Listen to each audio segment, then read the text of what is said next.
Well, thank you all for joining us today. My name is Bree Marshall. I'm the Director of Operations here at the Phoenix Indian Center. And just to tell just to tell everyone a little bit about the Phoenix Indian Center in case you don't already know, we were established in 1947. We are the first Indian center of its kind in the nation. And we really exist to help bring culturally relevant services to the urban American Indian community.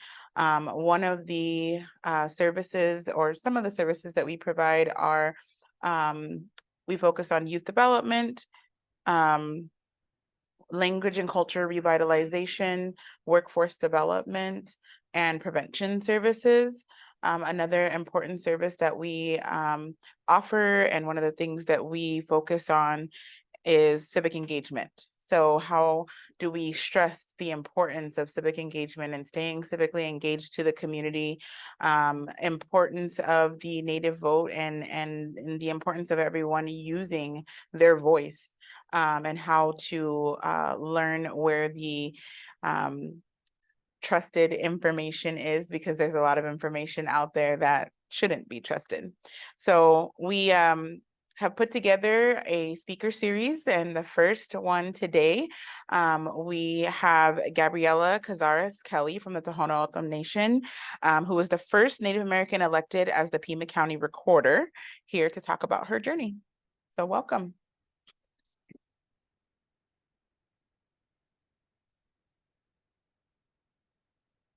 Thank you.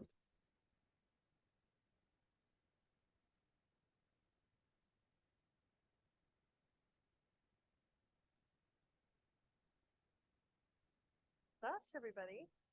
Anya Nyapchugi Gabriella Cazares-Kelly, Bissamochkup Amjit, Anya would Pima Chukshan Ohahandam. Hi, everybody. My name is Gabriella Cazares-Kelly. I'm from the communities of Bissamo'o and Kupk, which are located on the Tohono O'odham Nation, which is in beautiful Pima County, just south of here. We are in Maricopa County today.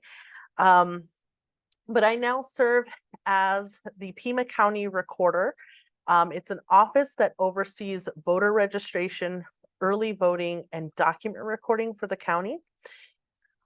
We have around 650,000 registered voters in our county. So it's very large. It's obviously not as big as Maricopa, but we're the second largest in the state.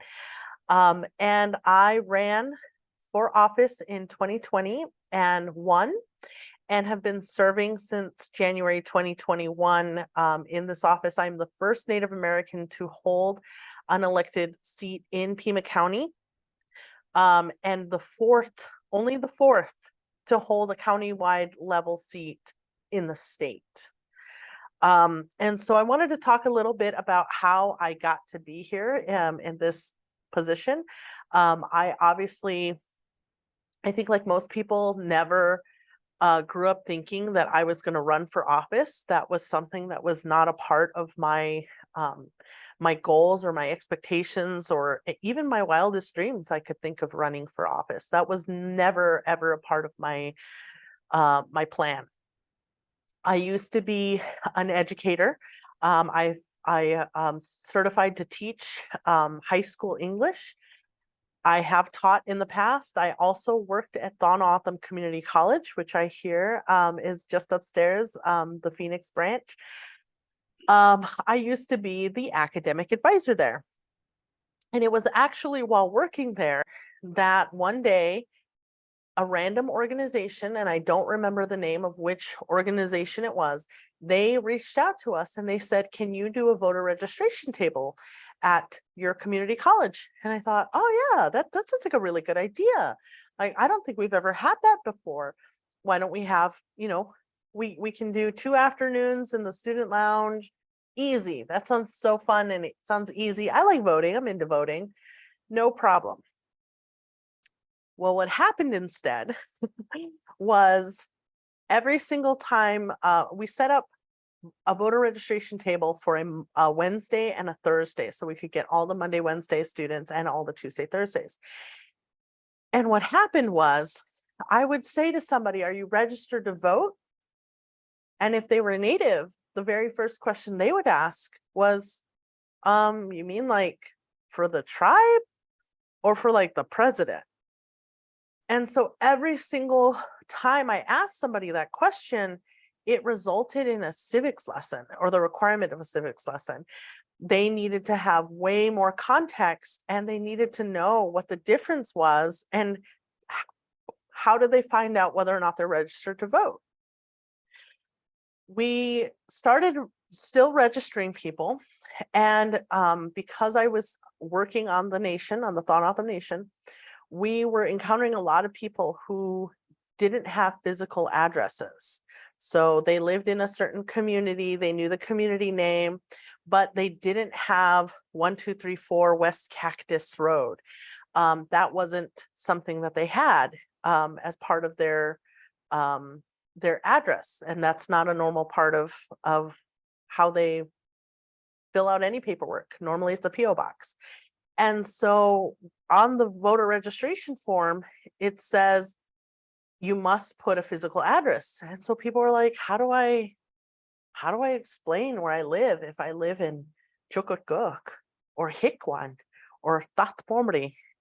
Like, how do I explain this? And, people didn't know.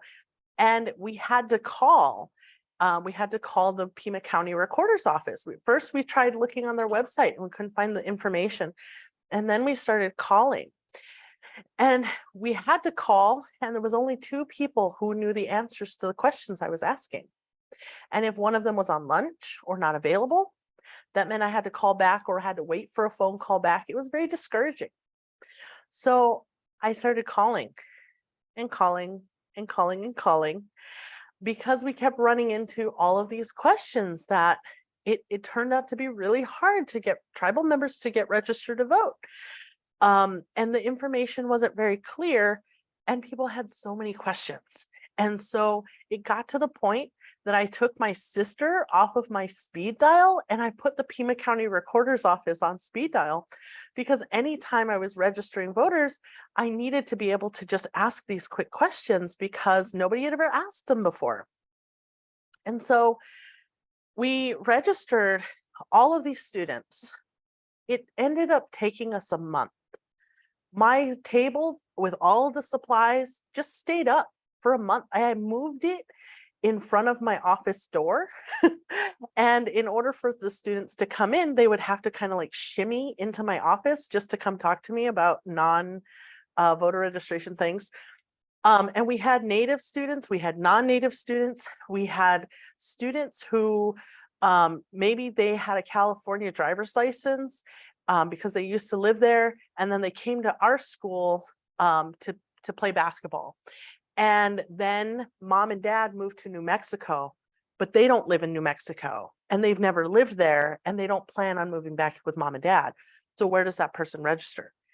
Those were the kinds of questions that we were getting every single day. And so it was really confusing for people. And so we registered everybody who wanted to register on campus. And people started getting their voter ID cards, and they were really excited. And they're like, Gabriella, I got my ID. And they would show me, and they're like, this is so cool. Thanks for helping me register. My mom wants to get registered though. My auntie, my best friend, my cousin, my boyfriend, so many additional people that were connected with that first voter wanted to get registered to vote. And they're asking me, where are the forms? How do I get a form? And in Pima County, on the Tohono O'odham Nation, there wasn't any place to get the forms. So you couldn't register online. You could only do it on paper, but the paper forms weren't anywhere in our community. It actually took me, a private citizen, complaining to the postmaster and talking to the previous recorder and getting the 2 of them to have a conversation so that they could have voter registration forms at our local post office. So I was really surprised. I was really shocked, because people kept always telling me, oh, people are just lazy. They don't want to vote. It's not that hard. Anybody can get registered. They're being irresponsible. But then I was really recognizing that people who genuinely wanted to register to vote couldn't do it, and they couldn't do it easily, right? It was taking all of this additional work.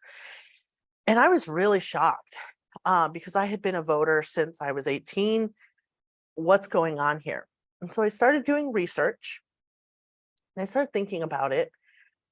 In Arizona, they talk about women suffrage, women having the right to vote at the creation of the state of Arizona. So Arizona became a state in 1912. And when we became a state, women could vote, but not all women, right? I was thinking about this, and right off the bat, I recognized, well, my grandma, my hu'aripat, her name was Catherine Hosta Maria. I now say Bat because she's passed away. Catherine Hosta Maria Bat was born in 1918.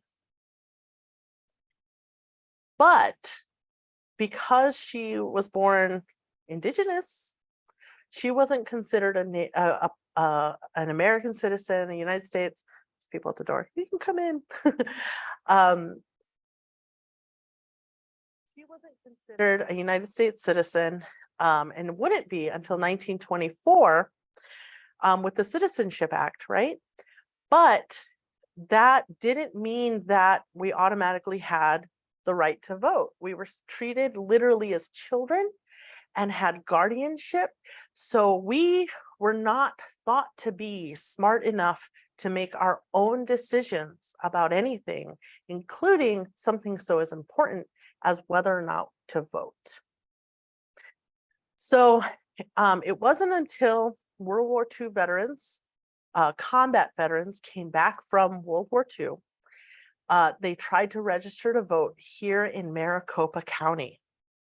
And the Maricopa County recorder refused to register them. So they sued the state of Arizona. And in 1948, we won our right to be able to register to vote. But that didn't mean that we weren't free from discrimination. It didn't mean that the KKK couldn't just stand outside of a location and intimidate people, or people could come and take pictures and show them to their to employers, or threaten to, or having literacy tests and asking people whether or not they could really read English or not.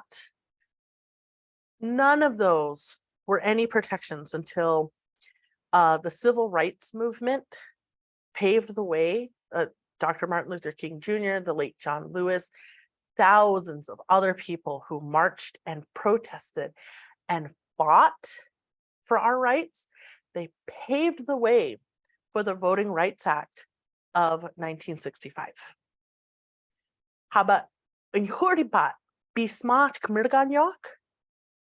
My grandma, Catherine Hosta Maria, she didn't speak English.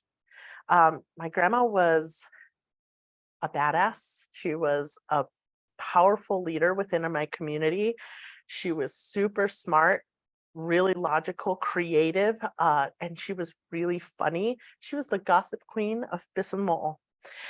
She had visitors every single day of my childhood, and people were always coming and wanting to hear her opinion because she was this dynamic person. But she didn't have the rights to a language translator until the mid-1970s, which really isn't that long ago. So then when we think about who is participating and who can and who can't, who has in their family, it's become a normal everyday thing for them. We're talking about my grandmother barely having the right to vote and not having that same starting line that the same people from 1912 did, even though she was born soon after. So when we think about that, we have to recognize that it's harder for some groups, and it hasn't become a normal part of our culture, of our history, and our everyday world, which is which is what really pushed me into caring more about this situation. Fast forward, so I was doing voter outreach. I was registering voters at piasts, at kickball games, at softball games, at whatever event that I could get permission to go set up a table. I was there in the community registering people all over my nation at whatever event. But it wasn't until Trump was inaugurated and his campaign was talking about the US and Mexico border wall and the need to build the wall basically on tribal land. They were talking not about like this really far away place. There are places on my nation where if you're playing kickball, you can accidentally kick the ball into Mexico because the line is right there. The line in the dirt is right there. And what they're talking about is bulldozers coming through and building a continuous border wall. And also talking about increasing military, increasing border patrol who were harassing tribal members. We had reports of people getting run over by border patrol, getting run off the road, border patrol cutting fences and different things like that, which were really scary and shocking to our community. And we're like, whoa, whoa, whoa, whoa, whoa, wait, what is happening here? We need to talk to some people in charge. We need to talk to some electeds who can make a difference in Congress or in the Senate. But it turns out that those Congress people and those senators really only want to talk to you if they're fearful of not being able to get your vote the next time. So they want to have a voting block, and they want to make sure that that's how they're going to stay in office. And we were talking about a community with low voter turnout, which then it kept growing and growing and growing. And we started seeing how important it was, not only on the local level, but on the federal level too. And so in 2019, I made the decision to run for office. And running for office, like after you do it, like it sounds like, oh, it's super easy. You just run and then you win, right? But I was a non-traditional politician. I was not somebody who was expected to ever run. People were saying you should run for a smaller race. You should go for a smaller office and work up a couple of years before trying again or anything like that. And there was a lot of discouragement because I also talk about things like white supremacy and institutional racism. And I talk about things like the prison industrial complex and how it impacts voting and how it impacts our people. And people were like, oh, that's too much. You don't want to talk about all those controversial things. That's too extreme. But those are really normal, right? Because when I was at the Tohono O'odham Community College and I was registering voters, I would ask students, are you registered to vote? And some of them would say, I'm ineligible. Are you sure? Do you know that if you have one felony and only one charge on that felony, and you've done your time and you paid your restitution and you're off probation, that you can actually automatically get those rights restored? Did you know that? Oh, I didn't know that. So it becomes a whole other conversation, right? And so one of the things that I was hearing, it was really, really surprising to me, really shocking. And I think it's important to share with you all because this is the Indian Center.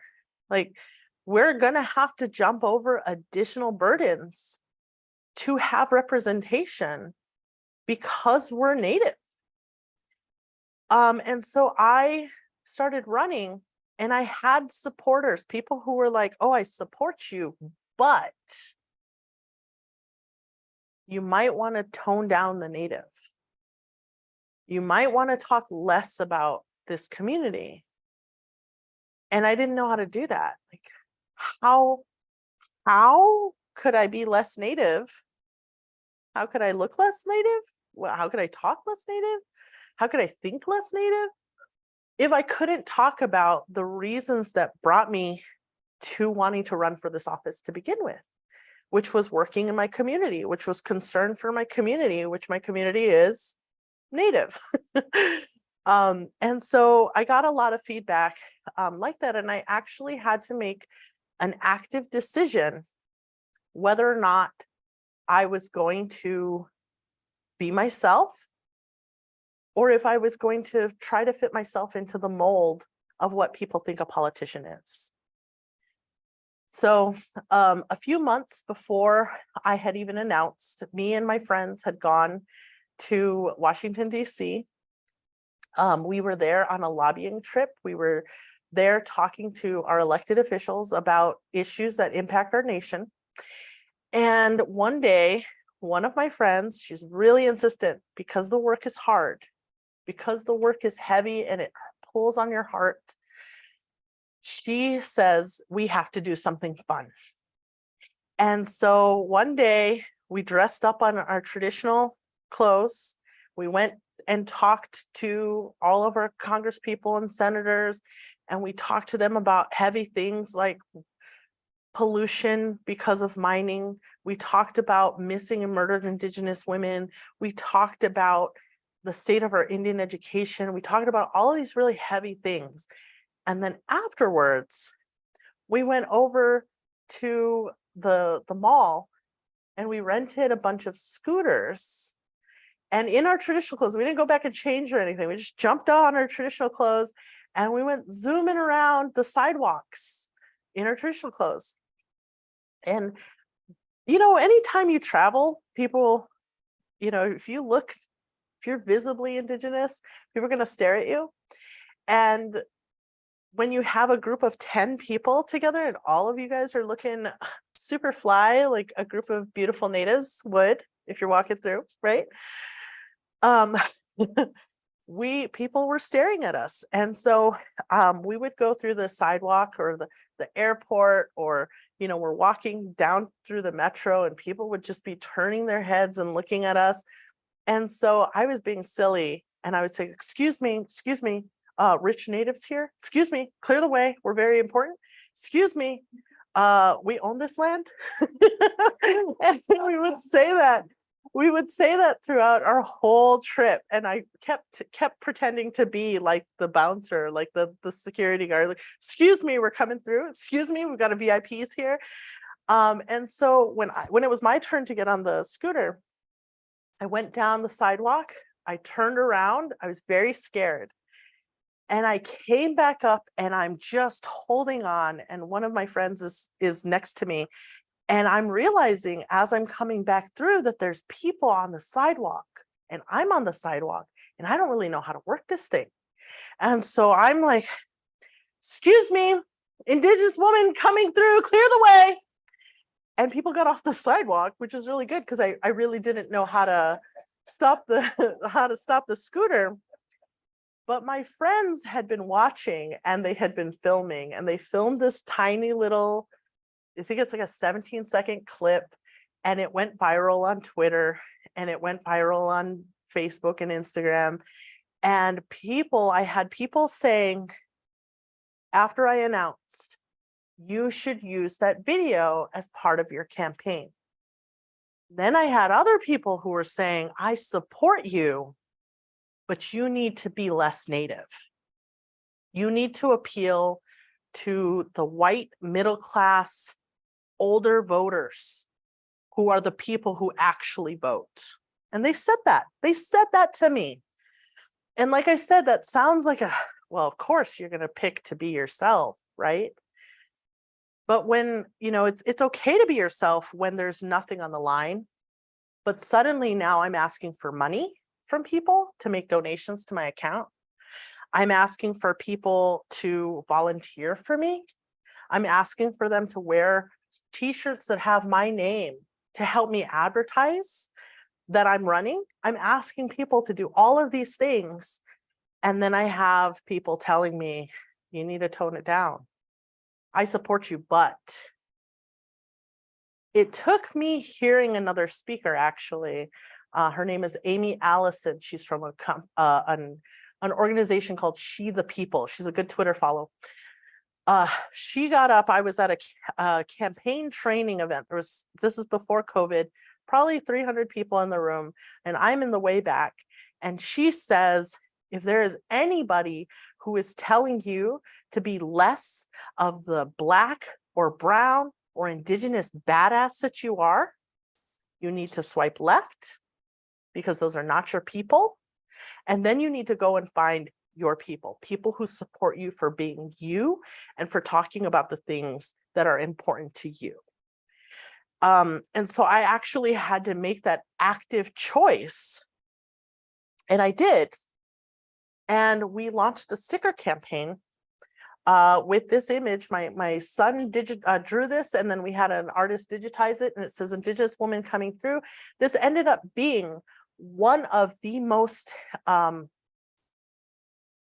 of the biggest campaign swag items, not only for Southern Arizona, for Arizona, and also national. We got national and international attention for this concept, and it became the mantra. It became, we're going to talk about the things that matter to us in our community, whether they're ready for it or not. Indigenous women coming through, whether they're ready for it or not.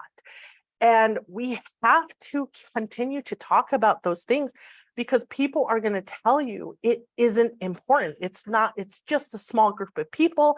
It's not that big of a deal. I'm sure someone's working on it. Somebody is going to tell you no, and you know better. We know better. We know what our communities need, and we know how to represent our communities, and we have to continue to advocate for our communities in whatever way that we need to. And so I think that is something that's really important that I've been challenged with over and over. It turns out that other people, that message resonated with not just Natives, but non-Natives too. And I won my primary election in a landslide. And then I ran against someone from the opposite party in the general, and I won again. And now Arizona, Pima County in particular, has one of the most progressive Democratic recorders in the entire state. Right there in Pima County, we made history because I refused to change my messaging to appease the comfort of non-Native people. I just want to say, I teach Native Americans, and I say some outstanding stuff, and no one talks. I'm just, now I'm in the audience. I want to say, man, I want to clap. I want to say, oh man. Thank you. One of the first things that I was really, it's a whirlwind when you take office, and all of a sudden you're not just, it's not just that you're in a new position and you're having to log into your computers and find the bathrooms and learn everybody's names. No, you're the boss, and you're having to learn all the people's names of who serves you and what people do. In addition to all of that, and the press is calling. Media has interview requests for whatever law that you don't even know about yet. And they're going to ask you those questions. And so it's kind of an intense time period. And so one of the first things was having to meet the other recorders. So there are 15 county recorders in the state of Arizona. And there are actually 9 of them are Republican. 1 is an independent, and there's only 5 Democrats. And actually that doesn't matter within our association. They have been really welcoming. It has been about getting voters registered. It has been a really positive environment for me. But one of the things that we were listening to, and I was brand new, and I'm thinking to myself, like, oh, these recorders, like, who've been here for, maybe decades, and I'm learning from them. And just really kind of being mindful of my place and recognizing that I'm new to this place. But then one of the things we talked about was somebody was proposing a law, and the law would be about tribal IDs and tribal ID cards. And I'm like, what? What is this? Let me read this a little closer. And as I'm reading this piece of legislation, they're basically asking, is it possible that we just get a list of natives from the tribes? And that way, when they turn 18, we can automatically register them to vote?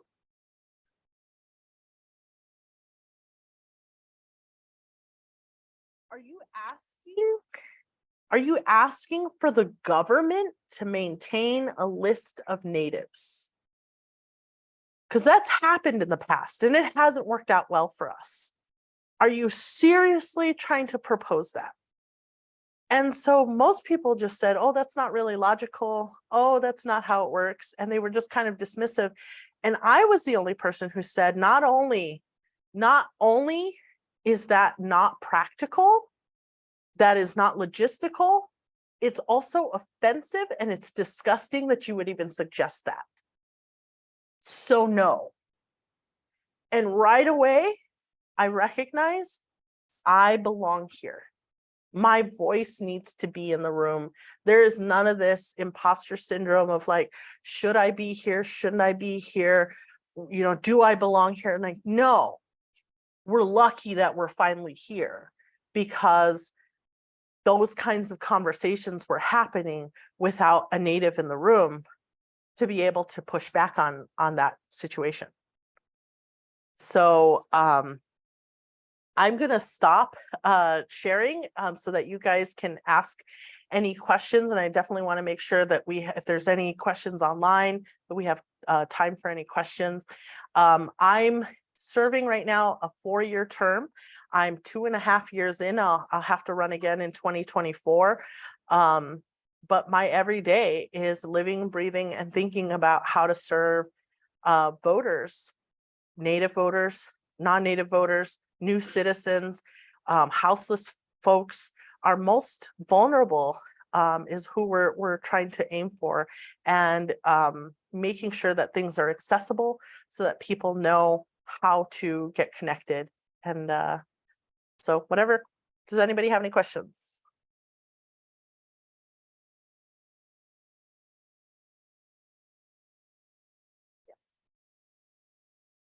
Yes, I'm planning on running again. The questions am I planning on running again?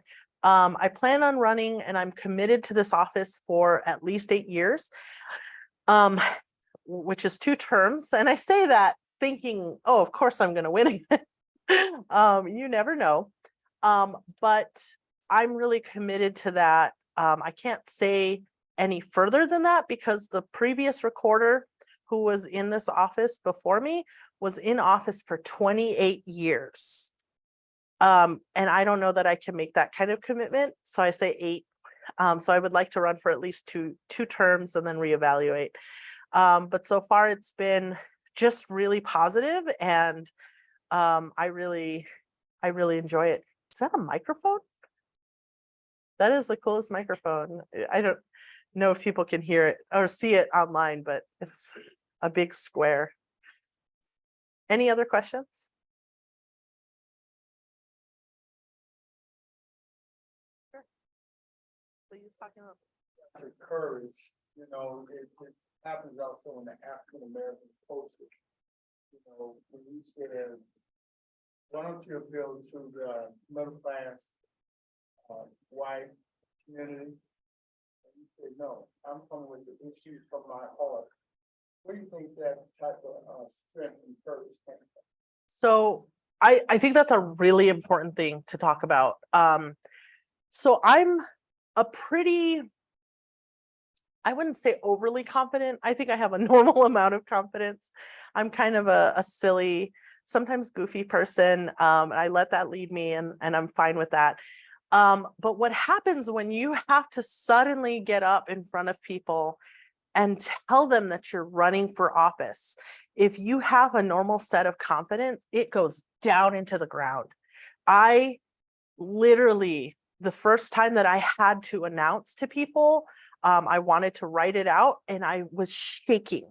My hand was shaking in a way that I'd never shook before. I felt like I couldn't breathe. I wanted to cry and I'm like, what am I doing? Is this right?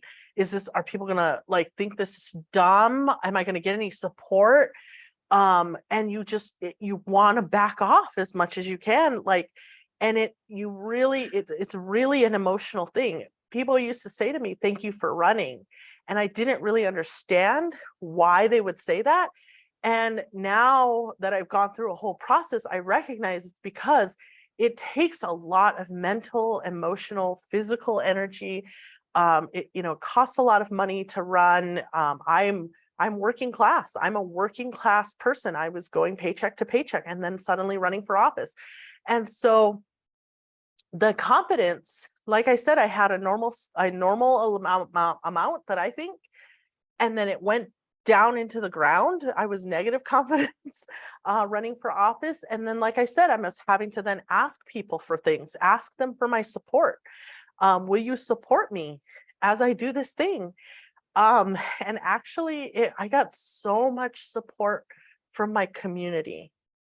And I made a special trip to my home community is 2.5 hours south of Tucson. It's in a village called Pisamo'o. And I drove out to Pisamo'o. I made a 5-hour round trip and I announced there and I told them, I'm coming here because you have all known me since I was a little girl. You've all known me since I was running around with stains on my shirt and shush on my face. And if, and I want you to know first that this is what I'm doing. And I had elder after elder stand up and say to me, we have seen you doing the work. We've seen you doing the work. We already know what you're capable of. And now everybody else is going to get to benefit from this, from your hard work, and the dedication that you're bringing. And we're proud of you. And first of all, to have that kind of support within my own community, it's just, oh my gosh, it's just, like I said, a lot of emotions.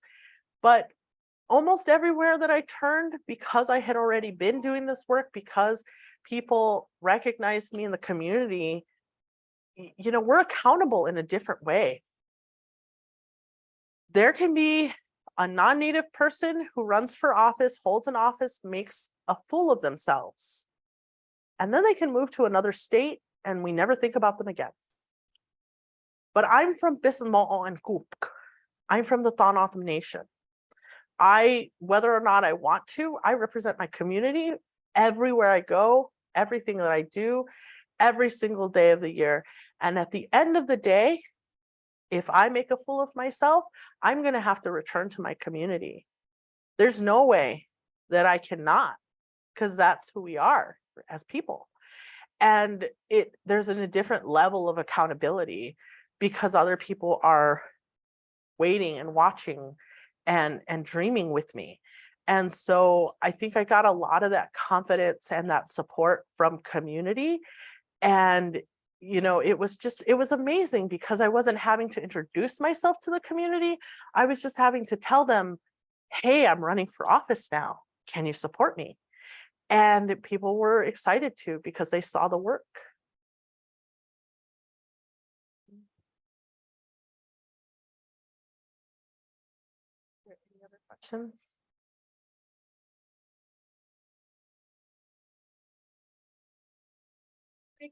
And I'm from the Navajo Nation, and I just moved to Arizona, so thank you so much for speaking. I had a question about how or what guidance would you give, I guess, to Native youth in your county to sort of enhance their knowledge of their civic liberties, or what are the spaces that you think Native youth can engage themselves in? So, yes, this is a great question. I love this question. Before I ran for office, I was in a writing program for op-eds. I have a few online. You can look up, they're on my website. And I wanted to write one about asking the question, why is there not a public funded library on the Tohono O'odham Nation? The Tohono O'odham Nation is the size of Connecticut. No one knows it's there. We share 69 miles with the US and Mexico border. It's big, it's rural. We don't have our own public library there. We have a tribal one, and they actually closed recently, tore it down. So there's no library right now. They're building a new location, but it's tribally run 8 to 5, Monday through Friday, and it's not funded well because it's through the tribe. It's a challenge, right? So I went, because I really care about libraries. I love libraries. I spend so much time in libraries, it's not even funny. I wanted to find out why. Why is there no library on the Tohono O'odham Nation, the size of Connecticut? Not one. And so I Googled Pima County libraries, and I popped up a thing that said Pima County Public Library Committee. And I'm like, oh, there's a committee, and they meet monthly and they talk about libraries. And I went to this meeting, and the meeting was in a room smaller than this, and everybody knew each other and they're all greeting each other. And I'm the only person who's not required to be there, who's not on the program that they put out. And people are kind of looking at me like, what is this person doing here? And, you know, a couple people asked, and I'm like, oh, I'm just here to listen. I'm just here to listen. And then they started talking about goals, because I was a teacher at the time. This was their January meeting, and it was the only meeting I could attend because their other meetings were at 4 o'clock in Tucson, where I couldn't attend before COVID. So no Zoom option or anything like that. And so it's in January, and they said, well, for the new year, this is a great opportunity for us to talk about our goals and who we want to reach and who aren't we reaching. How do we find the people that we're not reaching? They're asking all these questions about who needs a library. And so I'm sitting there, and I have like this SpongeBob SquarePants moment where I'm like, raise my hand. And I'm like, hi, I'm actually here because I work on the Tohono O'odham Nation. I work near Sells, Arizona, which is the heart of the Tohono O'odham Nation. We don't have a Pima County Public Library, and I was just wondering why. And then they start like, oh my gosh, and there's all these questions, and we would start this whole discussion, and like, who, you know, where, who do we contact? How do we, all that. At the end of the meeting, somebody came over, handed me a business card and said, I think we could get a mobile voting unit out to your community ASAP. And within 2 weeks of me going to that meeting and just raising my hand, my community had a mobile voting unit that was coming into Sells, providing books. I stopped by, I think maybe the second or third time to go and check on this bookmobile, to thank people for coming. Thank you for coming out here. How is it going? And they said, usually we mark it as a success if we get 10 families. We've had nearly 20. Go be a part of a group. Go sit somewhere where people are making decisions about any issue that you care about.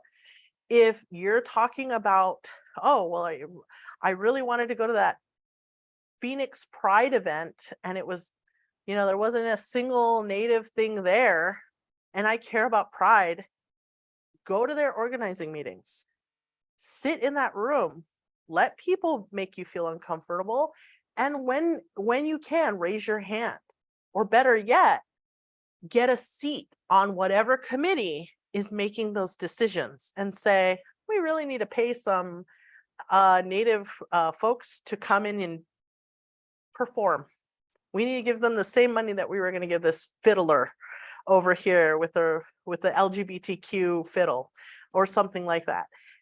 If you care about water, if you care about libraries, if you care about sports, anything that you care about agriculture, farming, there is some group that is organizing, and they're talking about ways how to spend money and how to make decisions about things and how to do outreach. And we need to be in those spaces. So it's not just about like running for a big flashy office. It's about just being in the room. And sometimes that's really, like I said, it could be sometimes uncomfortable, and sometimes you're the only Native in the room, and sometimes you're the only Native anybody has ever seen or met. So bring a friend and show up, and then show up again. You don't like the way a certain party is doing things and you want them to do better. Nobody is going to read your brain and know what needs to happen. You need to be there and talk about that and make that change happen. So I strongly encourage you to do that. Join a organization. Yes. So questions from online, from JJFMG. If someone is interested in running in a political position, two-part question. Number one, where does someone start if they decide to run? Number two, what was your biggest challenge when running for office? Those are so good. So number one, there are tons of candidate training programs out there.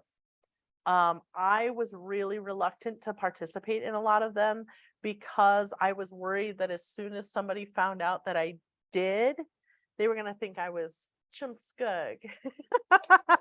Right? June shouts that. So somebody thought that I was going to be arrogant, that I think that I'm the special person that can run for office. And you know what? Part of it, some of it you do have to, that's really hard. As Native people, we're taught to always be humble, to always remain down to earth. And so the idea of having the audacity to run for office is foreign to us. It's very hard, but you can muster that audacity to use it when you need it and still remain who you are. And it's really, really helpful when you go through these trainings. There's tons of trainings. There's free trainings. There's trainings for women. Advanced Natives Leadership has one for Natives. There are general ones. There's ones for your political party. This is a nonpartisan conversation. So, if you're a Republican or a Democrat, your party is throwing those types of trainings, and you just have to ask. That's really important. It's also really important if you're thinking of running for that specific office and that office has like general meetings. Go to those general meetings, start sitting in there and start hearing what they talk about and the issues that they actually have control over. I think that's something really important. My biggest challenge, money. And I think any candidate is going to tell you that it is expensive to get business cards made and little pieces of literature and a website and post office and to send out swag, right? And sometimes people are seduced by the idea that they can just get it from some big donor and then just do whatever that donor wants you to do. And I didn't want to do any of that. I wanted to be able to remain true and free to myself. So I really appealed to my community, making a $5 donation, a $10 donation, a $1. Actually, what we did was we put up the sticker and we said, for $1, we will send you a $1 or more. And some people would send us $1, and some people would send us $5 and $20 and $100 and $200 and $1,000 because they believed in the messaging. And so I was able to fund a lot of my campaign on my own through small dollar donations and not take corporate money. which I'm really, really proud of. We had nearly 2,000 people donate money, and to see my cousins, people from my community, people whose names in my community I didn't know, and I would see 85634 on their donation. I'm like, that's my community. And I don't know this person. They still donated to me. It was so powerful and so moving. And that's what we needed. I was challenged because I was running in the middle of COVID.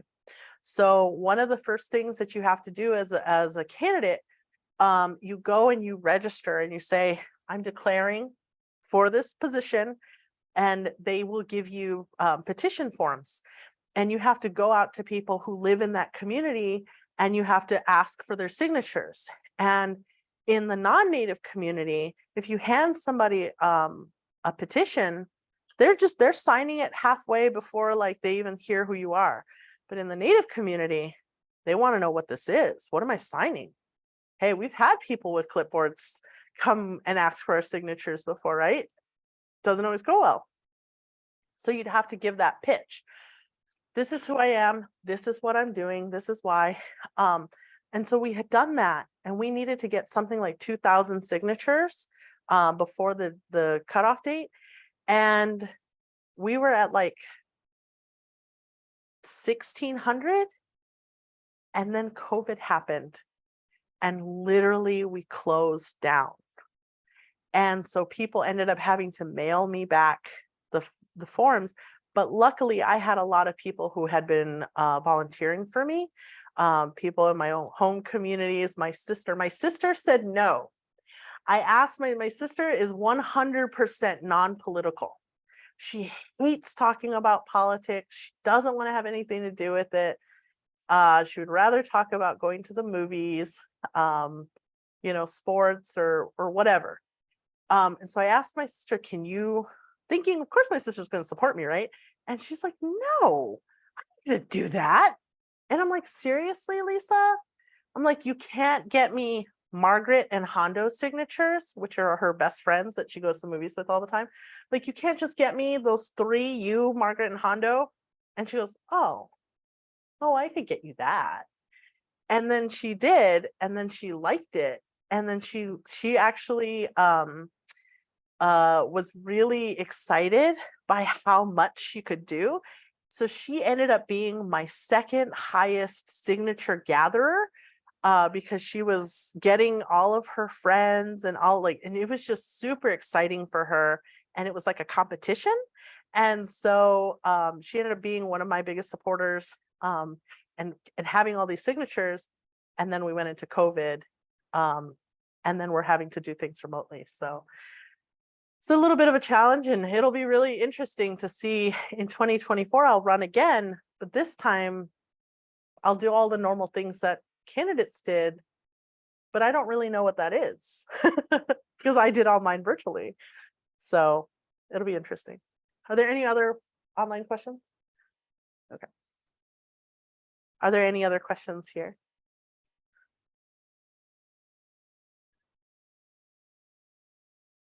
Okay. I think we can wrap up, and I just want to say it's an honor to be invited to come and to talk about all of this, to talk about this change and making history, and recognize the power building that's happening in the Native community. Like, we are building power. We are on TV. We're in fashion magazines. We're in the White House. We're in elected offices across the country. And all of that is just continuing to grow. And it's really exciting to be a part of all of that, no matter what that is, no matter how it starts. And so thank you for having me here and allowing me to have this time. Lehogi. Staying right here. Gabriel, first of all, everyone, my name is Jean Shorty. I'm the Civic Engagement Specialist. So I'm really pleased and the audience is really pleased that you were able to come out. I know you could have talked for hours and told us some great stories, but thank you very much. The young lady from Danae, I think that's a great topic that hopefully we can address in the future. Absolutely. Our young voters, 18 and over, 18 to 24. I mean, that's a key group we hope to focus on going forward. But on behalf of the Phoenix Indian Center, thank you for the time you made to come up here, drive up here, visit the center, how we can have you back in the future. So thank you very much. And thank you for all those who are watching. Have a great afternoon.